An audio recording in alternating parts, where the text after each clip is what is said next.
neighbors, family, friends, and whoever. So Sister Carol, you were not alone in your struggle. All right. I was very thankful that my date was postponed.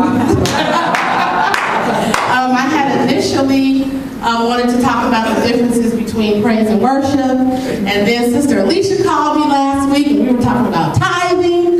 So then I got one tucked away called The Tithe Still Works. And so that's what I was going to do tonight. And then I got up this morning, and God said, no, return back to worship. All right. And so that's what I'm going to talk about today. And Carol, you were not alone. That's why I said for Carol to go first, because I usually don't carry my iPad. I put it on my iPad when I went to open up the notes right there. So I had to say, Brother DeJuan, I couldn't even figure out how to get on my hotspot. Oh, I got you. I know how to do that, but I couldn't do it tonight. I was like, come here. He's like, oh, come here. So praise the Lord. Anyhow, I got the notes.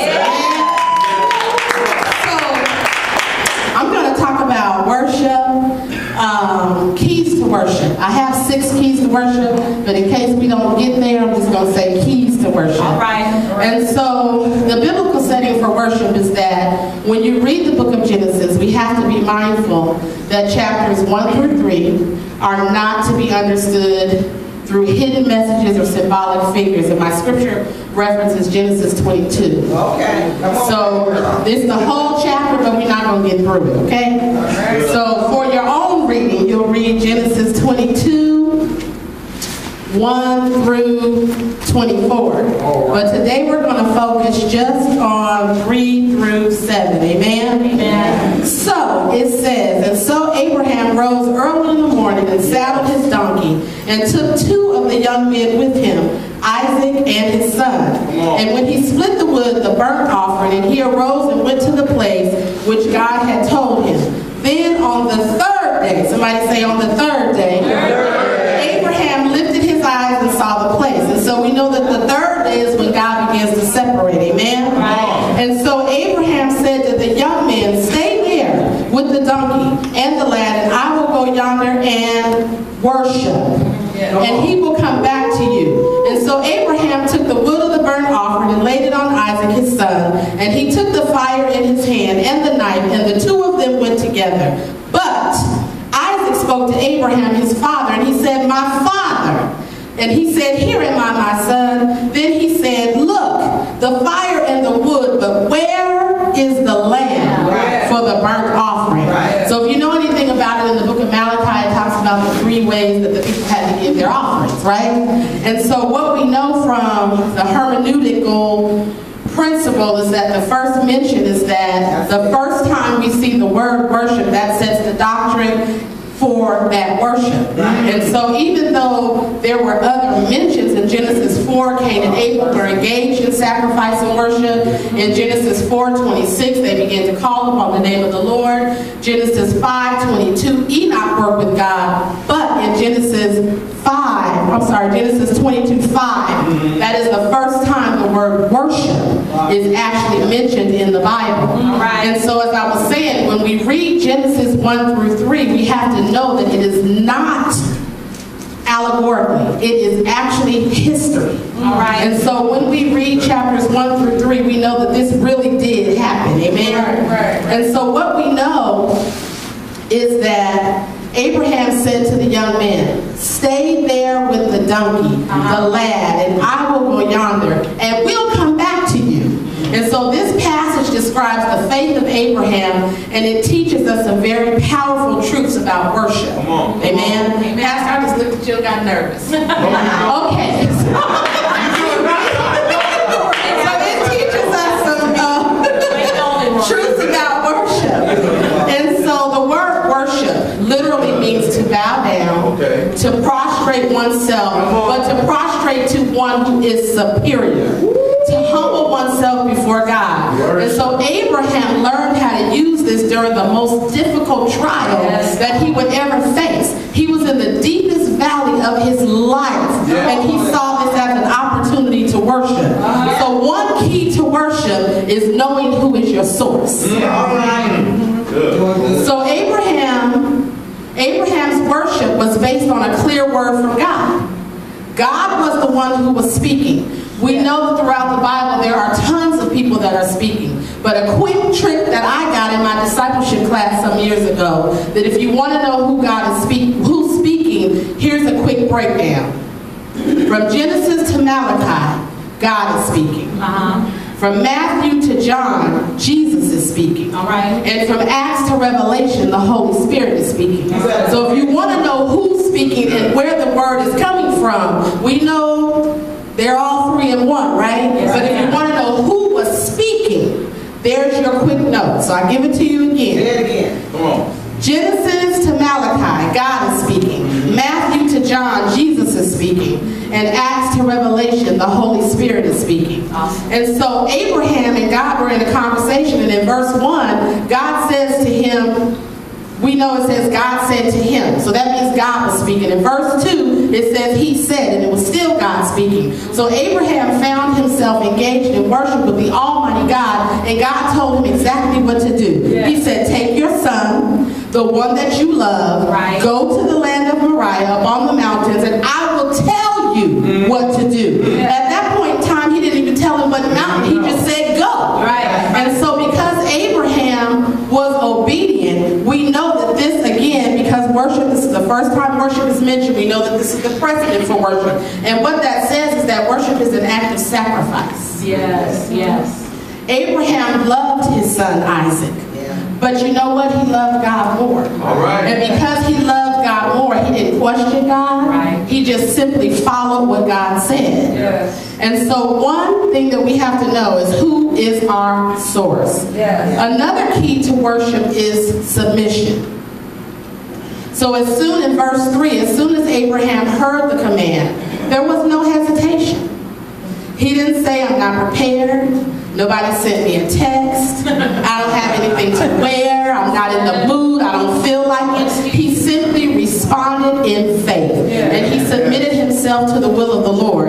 And so Abraham's worship manifested itself in humble submission to the will of God. It would never be any of our will to take our child and sacrifice them. So we have to know that it had to be the will of God, and that he loved God enough that he would follow God's command. I'm sure his heart was heavy, but he did what the Lord told him to do. Right. So not only does worship find itself in the Word of God, there's a level of obedience that we must have in order to be a true worshiper. Right. So without obedience, who are we worshiping? People worship all kinds of things. But we have to know who we're worshiping. And so it's this kind of faith that is an essential component of biblical worship. Because like I said, people can worship all kinds of things.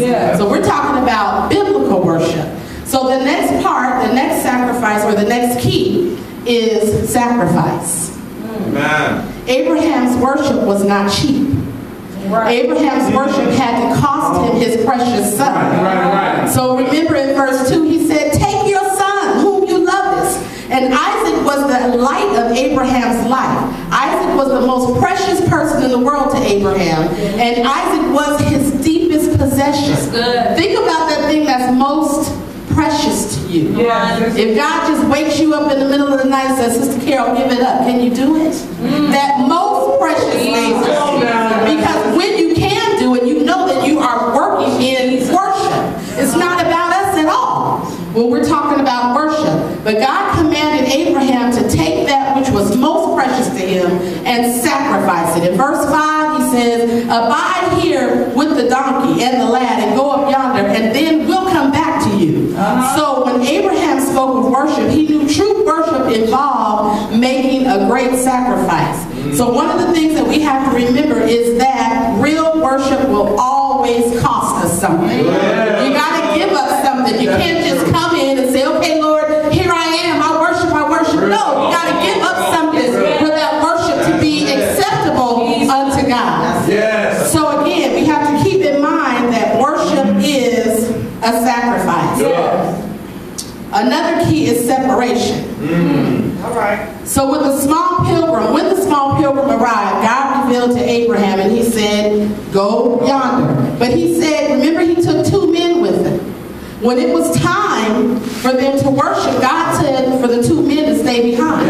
They were not welcome in the worship experience. So what we have to know is that sometimes we got to separate from the things that we love. Sometimes to get a little bit of worship. I'm a married woman, but there are plenty of times when I tell my husband, you know what? I need some time with God and I need to check into a hotel this week. I've done it many of times this weekend.